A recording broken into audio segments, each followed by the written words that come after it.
Aww, this isn't gonna be a funny video, is it? Yeah, this is gonna be a heavy one. But I encourage you to watch it, because I want you to all know about this game. One of the greatest things about video games is how freeform they can be with their purpose, their expression, how that's presented, and how the world can interpret them. The thoughts and intent of the reasons game exists is what drives them to be unique. And today I'm playing a game that presents itself and its purpose in a way I've never quite seen a game do. In a way that will likely stick with me for the rest of my life. And that game, in which I have recently played, is known as an Outcry. I played it several times, in fact. You could really say I digested it, all in the pursuit of understanding what the game was about. And I think I finally got it. But let's take a step back. Released in January of this year comes a horror game created in RPG Maker 2K3 from the likes of Quinn K. A demo of it could even be played as it was featured in the Haunted PS1 demo disc for 2021. Chances are, if you're into RPG Maker games, it's thanks to Quinn K, because their contributions to the scene have been immaculate. Your favorite RPG Maker game might not even exist if it wasn't for Quinn K. But I don't want to dance on the clouds of the past, as I've done many times before, as the presence of the present is right in front of us, and staring back is the gaze of an Outcry. A game that left me puzzled for quite a time, but through understanding I can reflect it as a game with a message that will stick with me for a while, in both deliverance and content of. It's just one of those games that had an impact on me, from the story and the themes. How it can change how I see and act in life. I suppose my value of importance of this game will undeniably be inflated due to the bias I have towards how I can relate to the game and the characters in it. You puppet the protagonist, a character living in a shoddy apartment with a smoking habit and some neighbors of varying personalities. Being locked out of their room and having no cigarettes, they go around asking for some, speaking to their neighbors. Mr. Schmidt, Mrs. Yildirim, Mrs. Eisen, and Anne. Wow, half of these people are actually pretty awful. Anne's cool though. Upon getting their cigarettes, they have a smoke outside, where an instance of an outcry is heard throughout the area. The beginning of a reign of terror? An end to an era of peace? Regardless, the player is given a choice at this time, to follow it or ignore it, beginning their adventure. Gameplay wise, an Outcry is very much so a narrative game. There's no puzzles or much for mechanics to talk about. It's mostly focused on walking to the next destination, exploring around the area and discovering their interaction. Though surprisingly, there is a combat system, but not in the way of, well, any RPG I've played. It's very different. After the decision is made, an encounter with a Shrike will be made eventually, as it becomes clear that a threat is rising to consume our world. And depending on player choices, they may have to fight these talking, bird-like beings. Fights are ATB, and focus a lot more on defense than offense, buffing your resistance, taking breaths to recover your abilities, and striking when the time is right, or running when the opportunity is available. There's no leveling, no shops, no focus on equipping characters or using items. I mean, there's only one party member. You're capable from the get-go of winning most fights you encounter as long as you try, and maybe get a little lucky. It's a bit of a patience game and a bit of knowing how certain enemies act. It's pretty interesting, right? Speaking of interesting, in case if you're wondering how I figured out about this game, well, it's a very fascinating circle domino effect. It made me reflect on some stuff. I was recommended it by Hidden Fish Gamer PS1 game dev Bryce Booker, who said it might be something I'd be into. And I remember checking out the page for the game and being like, oh sweet, a game that reminds me the world hates people like me. Thanks Bryce, that's exactly what I wanted. I'm playing. I'm glad I was shown this game, though maybe in some ways, I was bound to figure out about it regardless. It's just funny to think about it all. Bryce found me from my Namco Museum video, told me about an Outcry, and here I am now, all this time later, getting footage in the demo disc it was a part of, which just so happens to be replicating the style of the Namco Museum games. It's funny how things come around like that. Makes me think how none of this would have happened if I just never started making videos and all that. Pretty neat, huh? Yeah, okay. I'm stalling. Let's stop screwing around and get serious. An Outcry is a pretty extreme game, at least for someone like me. Like, I never found most content warnings to be that serious, like how games would tell you that if you are suicidal and such, don't play the game and the like. Well, after an Outcry, yeah, I can see it now. This is an exceptionally hard game to talk about, in more ways than one. So I'm gonna do my best here. It's gonna get messy, it's gonna get weird, and I'm gonna reach my heart out.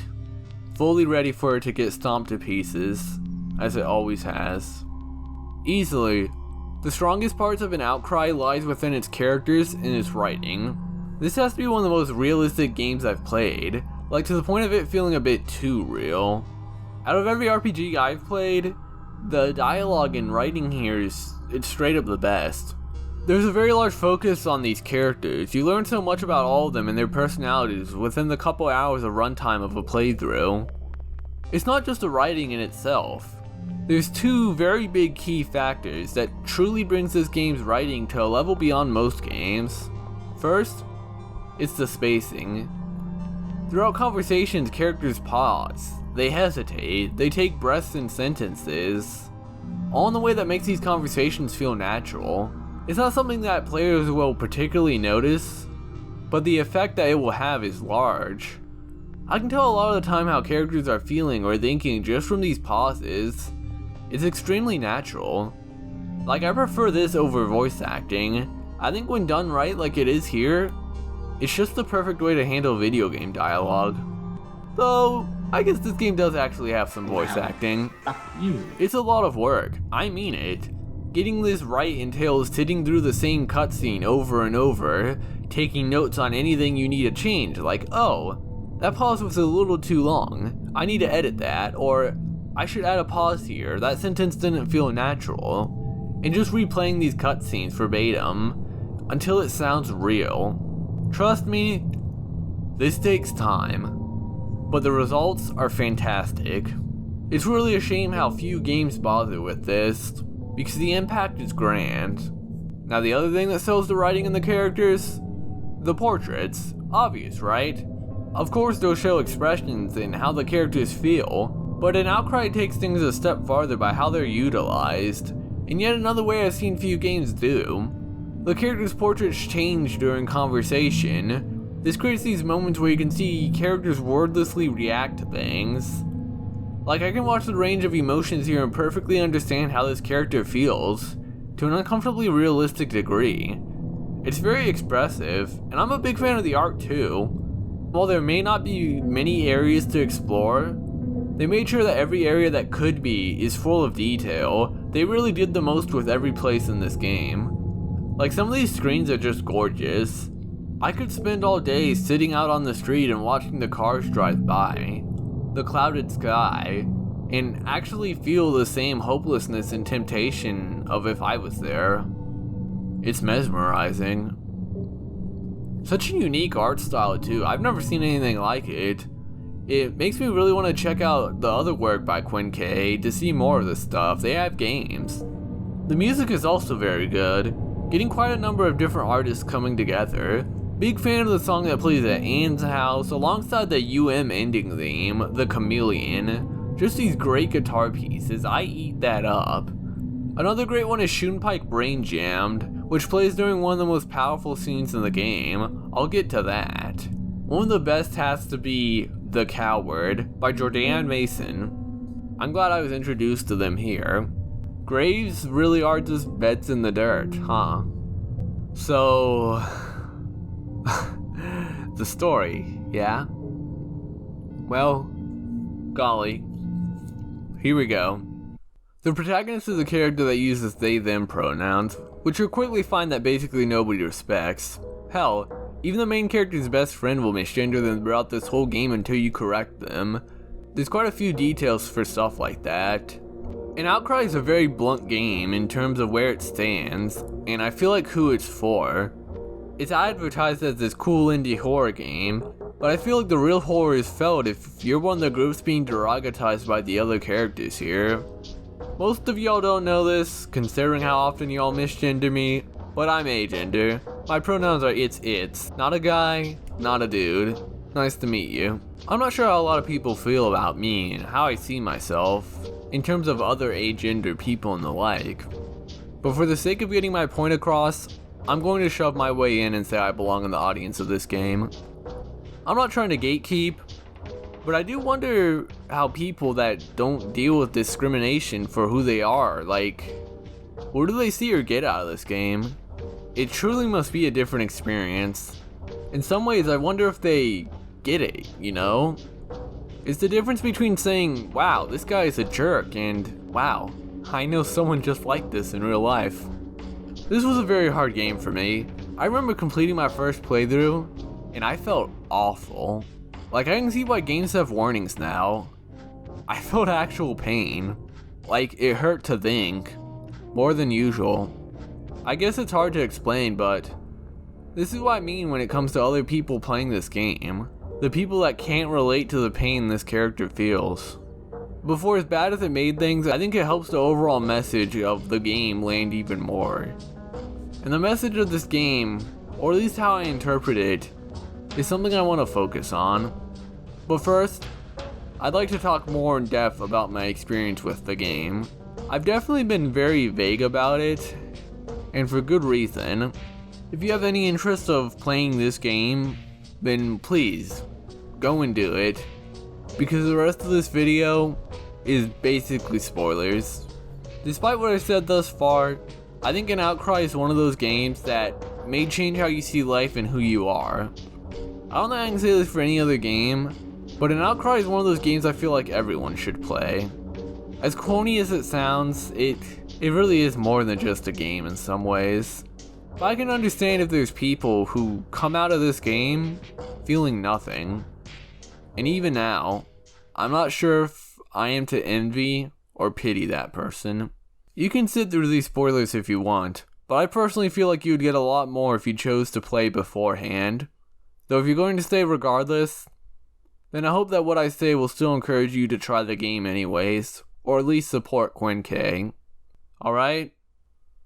Okay. Don't expect some full playthrough analysis either. That's your job. As I said earlier, this game stars the character, the Unnamed. The experience begins with the character getting dressed to leave, as the birds call upon the night of Vienna, Austria, October 14th, 2017. The character has a strange itch in their chest, and the game tells of how they are now in our control. Locking themselves out of the apartment with no cigarettes or even a lighter, it's time to see what we can get from our neighbors. And it was by talking to these neighbors that I felt an unexpected connection. I'm going to break a rule here, but it's important. So my game stars an agender robot that goes by they, it pronouns. And I wanted to highlight my own experiences with being agender while showing what the character was feeling. So whenever a character misgenders this robot while you're playing as it, the text will be in red. Because that's how I feel when I get misgendered. The word becomes colored. It sticks out. It suddenly becomes the only thing on the sentence that I pay attention to. It pierces all meaning. And seeing that same thing happen here in an Outcry, I don't know, it was like a, oh, I'm not the only one kind of moment.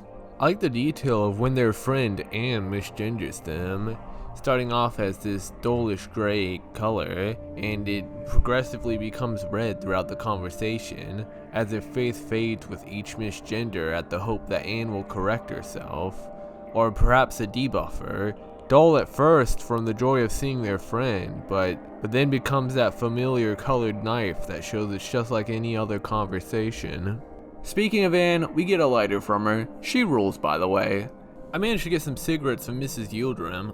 And this is also when I caught on to one of Anne Outcry's more hidden gameplay interactions. And yeah, I'm coming through with the call out. Quinn K? Did you play the Earthbound Halloween hack too? Okay, so basically, in the Earthbound Halloween hack, there is a point that you are given a choice, and to proceed with the game, you have to back out of the decision. And back then, I thought this was so cool, that now I try it in every game I play, and it has even come through into my projects. And it's a pretty big mechanic here, being able to deny all responses to a choice, to refuse the choice in total. You can say it's just a gimmick once you find it out, but I think it has some heavy story purpose that ties into the message of the game. And it's not just a smug you win button, because there are times that I didn't want to back out of the choice, I wanted to talk. And if you're curious, if you try to do this at the selection of following or ignoring the outcry, the game lets you know that this is a choice that you have to make. That it's already here. There's only two choices upon this reality that comes before us. So the big route split is when an outcry is heard, and the choice is given between following it or ignoring it. Depending on your choice leads to two very different routes. When I was given the choice for the first time, I followed it. Following the outcry makes you an enemy of the Shrike. This is where the interpretations are going to start coming in.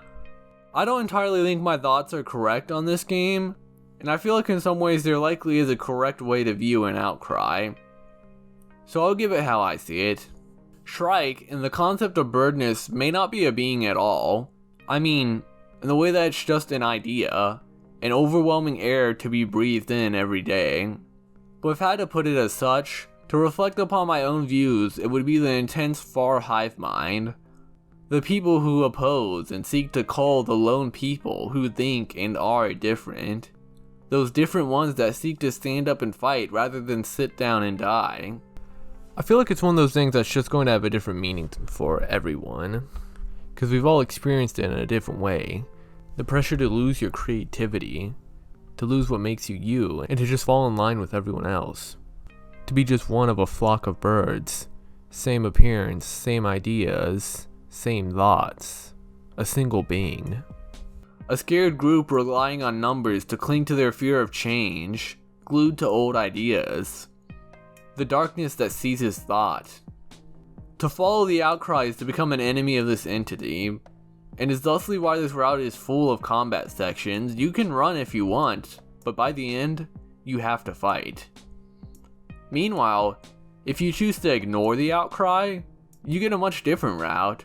The Shrike are friendly towards you. Instead of relating and going through hell with your friends, you tell them they're wrong. That everything will be fine if they just act like it is. I mean, they're just birds, right? The ignore route is very powerful, and it's when I began to feel that an outcry can be seen much more of a mirror of the self. Despite the feature of having these two routes, despite the idea to experience them all and see all of the content, if you truly understand an outcry, I feel like you can agree with me when I say that by choosing to ignore the outcry, you've already lost the game. You get an infuriating route where you see the main character act like everything is fine, call out everyone as confused, doing their best to convince them to stop fighting and accept how life is. It's safer that way. Sit back, submit, and watch the people around you suffer. This is what you chose to do. This is what you wanted, right? The main character is happy, totally fine. There's no danger here. Hell, there's only like one fight on this route, and it's completely optional, and so hard that you'll probably just give up on it and run anyways. Despite doing the follow route first, it was during the walking scene of the ignore route that I realized that there was something special about this game. The walking scene is such a wake-up call. It's hard to put into words, but it's just very personal. Running from these problems through a blurred street as this beautiful track plays. As you read the text discussing what has happened thus far, you begin to realize that at some point it's no longer talking about the choices you made in game, rather how your decisions will affect the choices you make in life. That this isn't just some fun horror experience. That this is real. A test. I've never had a game strike me like this before.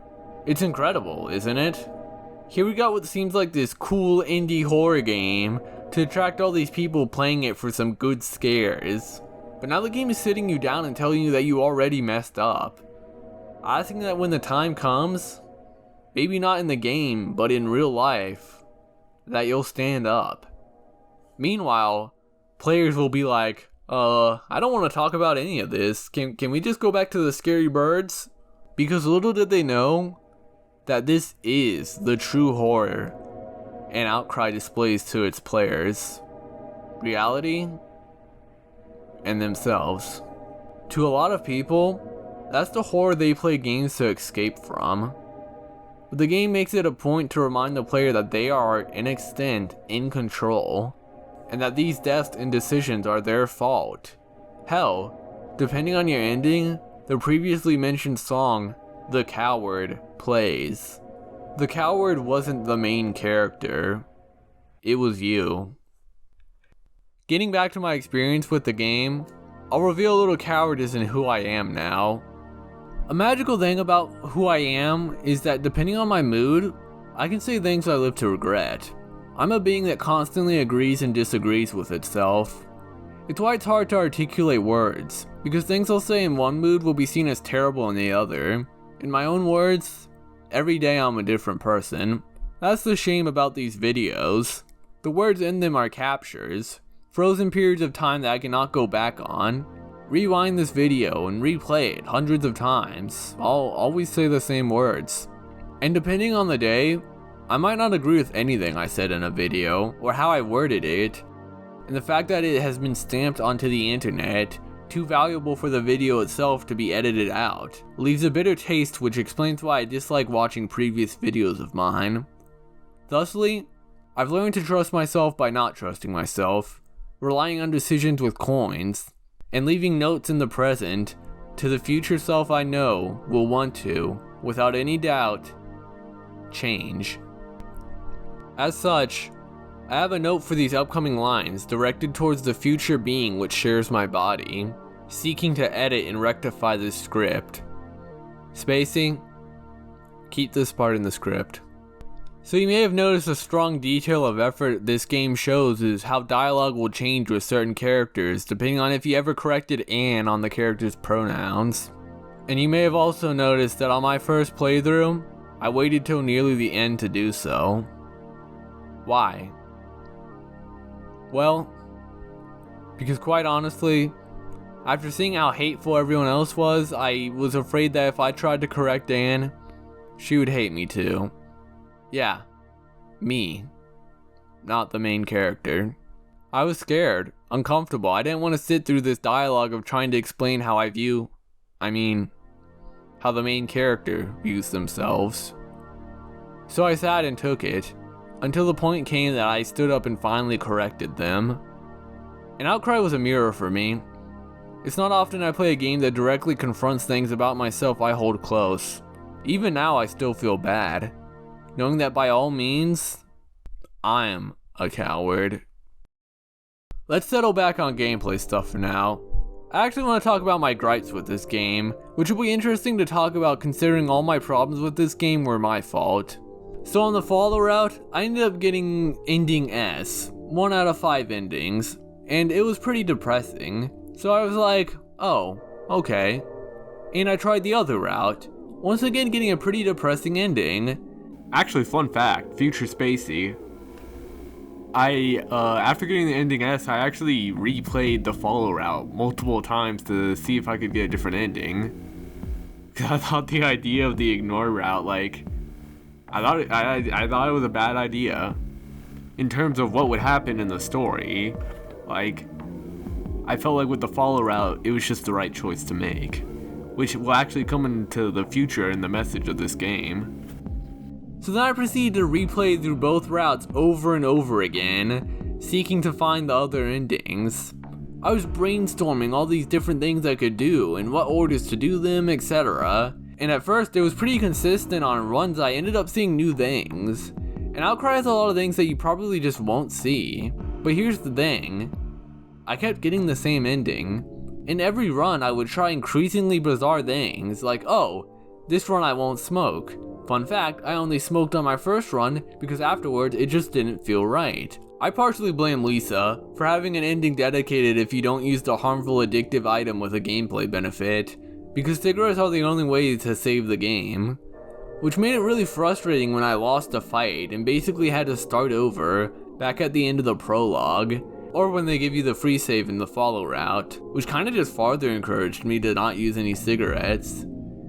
But yeah, I was trying things like, don't attack any of the Shrike, attack all of them, kill as many as possible, ignore this character, ignore this thing, get shot by the goddamn bird with a strap? What the hell? Watch out. Hell, at one point I thought I would need to play the music box you get in game to get a certain song at a certain spot to get a better ending. I was popping off when I got the fire extinguisher item because I thought I could use it somewhere to get a better ending. I was talking to characters over and over again. After any story event, I'd go back and talk to everyone. But no, and no again. I kept getting the same ending. I was ramming my head into the wall, trying to find these endings with all these playthroughs. I was like the best bug tester you could ask for. Except I never reported any of the bugs, because I was too nervous and I wasn't sure who to talk to. Coward. And I know what you're thinking, Spacey, you silly old monster, why not just look up an ending guide? But, baby, I received this game early. Thanks for the early copy, by the way. Y'all are some sweethearts, and thanks for putting up with how nervous I was with the offer. But because of that, these endings were just something I had to discover on my own. And wow, what a mistake that was. I went hardcore. How badly? I won this fight. I won this fight. And yes, I am quite the gamer. Hell, the game is even surprised upon winning this fight that you actually managed to do it. And let me tell you, the amount of luck it takes on these harder battles is some immaculacy. There were times I would have lost if not for an enemy missing. There were times where I lost because I missed, because the enemies used a certain set of actions that would kill me. If this game had a bigger focus on the battle system, I'd probably argue to remove evasion in general, but I don't think it matters that much. But also keep in mind, I was on my no smoking idea, so if I lost these fights, which I did several times, I would have to go back to the end of the prologue, because these enemies drop cigarettes upon beating them, and in my interpretation, the Shrike want nothing more than for the main character to harm themselves, so I chose not to smoke, as if these cigarettes dropping were a reminder to constantly give up and burn away your endeavor to keep fighting. All of this just for me to go through the game again and get the same ending. None of it mattered. The game makes a big point about player choice and how actions taken early on can have big consequences. But besides the pronoun thing and maybe how you handle a couple situations, I really don't see that. In reality, what decides your ending aren't the choices you made leading to it, it's the choices and actions you make in the last 15 minutes of the game. It doesn't matter if one playthrough you went and explored areas, saw certain cutscenes, etc. Which, considering the truth of what this game is about, it kinda makes sense that none of these actions really matter. I'll explain it later. Despite what I'm saying, I don't particularly blame the game. I'll hold this as my mistake. I didn't understand what this game was trying to tell me.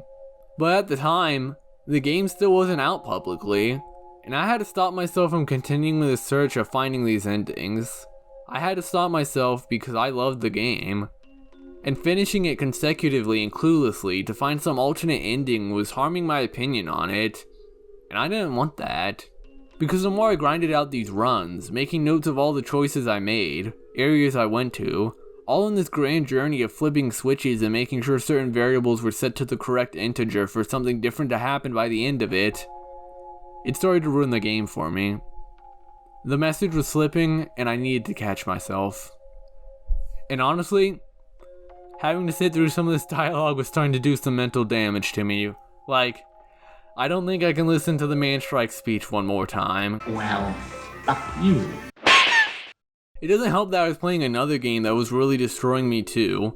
It was F Me Up January, and at some point I really wondered why I was playing games like these. But I caught myself.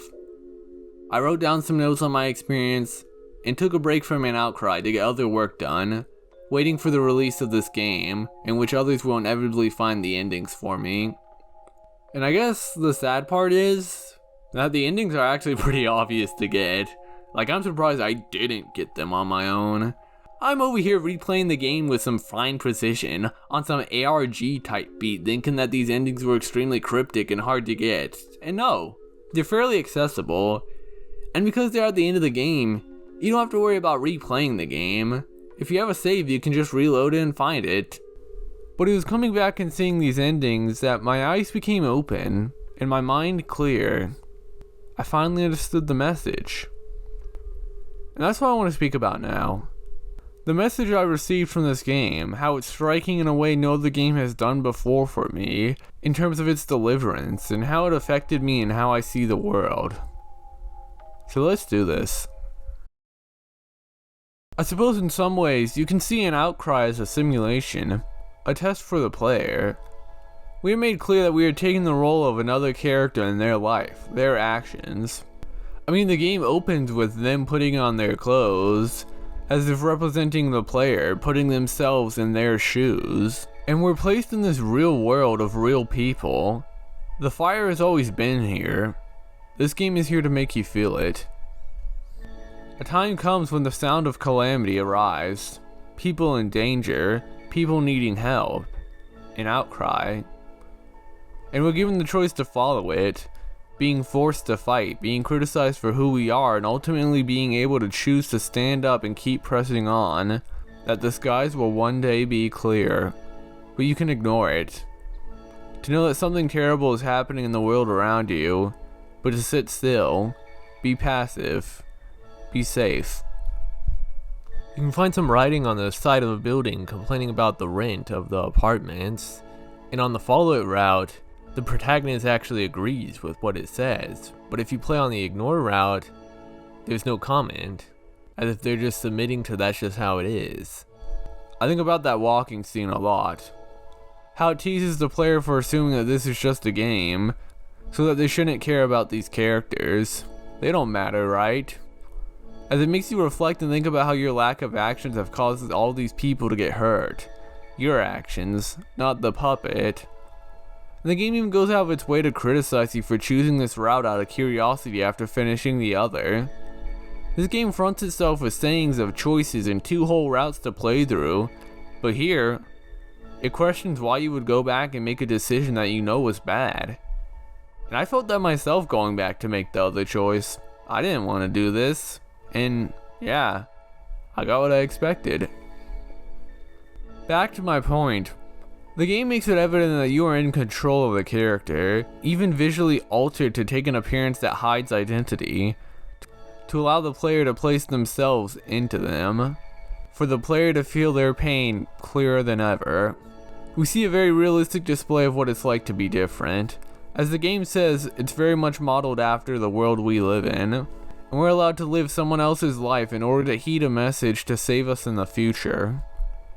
Everything about this is revealed in ending R, exclusive to the ignore it route. In some ways, the player always knew, and as the game ends, and giving one final hopeful look towards the player, a control is returned to ourselves, wherein which with this newfound message, the rest is in our hands to follow, or ignore it. You've seen the play, and now returning to reality, you can see the parallels. You can follow the outcry. Discrimination against all groups of people, some you're likely a part of, it's always been here. And I solidly remember Anne's line now, you have to act. That's my interpretation of the message of an outcry. To not sit by and disappear with yourself, into the crowd, into the hive mind, but to rise and fight for who you are. Stand in a world that actively wants to put you down, to want you to put yourself down. I remember being in the game for the first time and I had these odd thoughts. Thinking about suicidal hotlines and the such, things to prevent yourself from ending your life. And I thought about how these lines are probably not for me, that the normal society would by all means gladly see that I end my life. But despite all odds, and a failed attempt or two, I'm still here, baby. This game calls for you to stop being selfish, stop being afraid. More than less likely, I'm not going to live to see a world where people are truly treated fair. that I can claim my pronouns rather than have my identity confined by a legal assigned at creation. But the hope is that through this fighting, we can lead and let our voices be heard. We can be remembered, so that the future of the people like us, not yet here upon this world, will be able to live and be happy, that they don't have to go through our hell.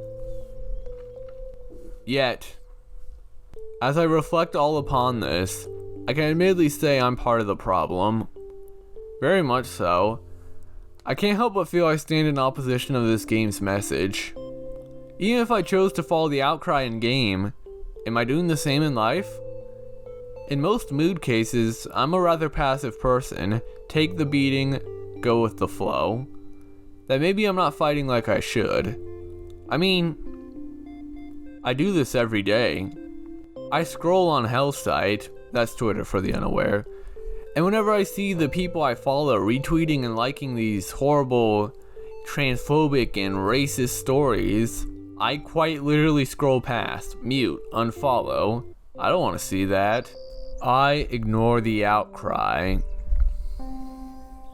I have enough fire in my life and I burn every day. To the point where if I ever reach my freedom, my body and mind will be charred to the point where it no longer matters.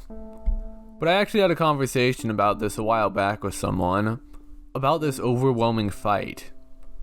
It's the kind of stuff that makes you realize just how small you are in the world, how little people understand beings such as I.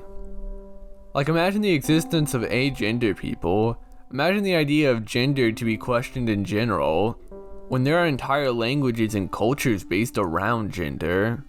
Of course, this game stretches to more places than just gender. But throughout this conversation I had with this person, I came to a conclusion that you all will likely see as weak, that I'm giving up. To put it laughingly, I suppose I fight with my own exposure. I mean, I'm pretty open about who or what I am online, and the fact that I exist and people find out about me, I think that does something, that I'm not hiding, that I stand and am seen, full expression. Like, hey, look how many views that Pokemon video I dropped a while back got. That's over 140,000 people that watched a video from an agender person.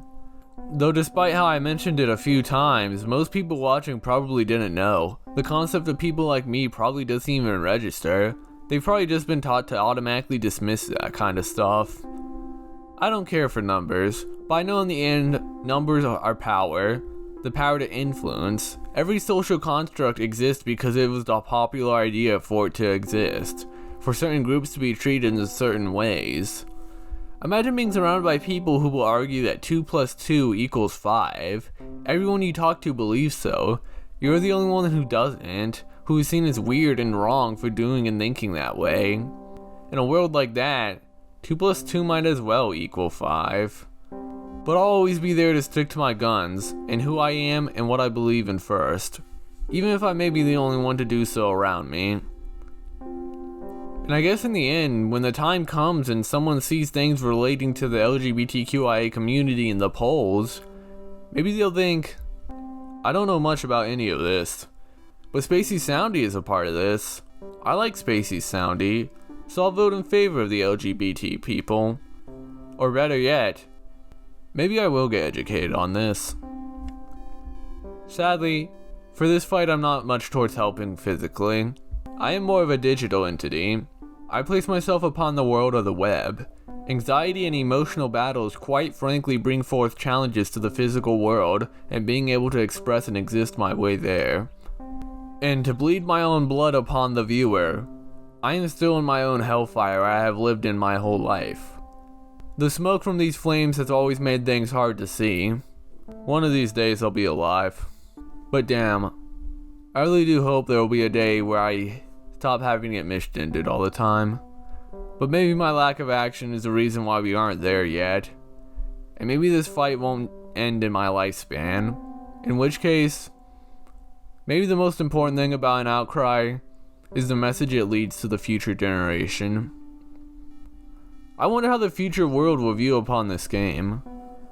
It's not something I'll ever forget, and has changed how I view the world in times where people are mistreated unjustly, where I can act and do something about it. Maybe in some ways this game was precisely made for people such as I. I encourage you to play an Outcry, even if its characters and story may not apply to you. It may to those around you, a reminder of what they go through every day. And in that case, play an Outcry and seek its message. May not for yourself, but for the sake of us. Anyone can help. That's why I think an Outcry is important. Because it's a reminder that we exist. And we aren't going anywhere. Keep on fighting and keep on living, everyone. I'm not going to talk like some leader I'm not. These words feel odd coming from me. I don't deserve them. Wonder upon me being genuine? I'm a being that is neither real or fake. My constant changing of self has made me aware that I am but a painting of constantly shifting forms and colors. But there will always be a few splotches of colors laid towards that painting that will never change. The words I speak to y'all are words I believe in. So heed my message, however hypercritical the broken mind of the bearer of these words may be. Exist.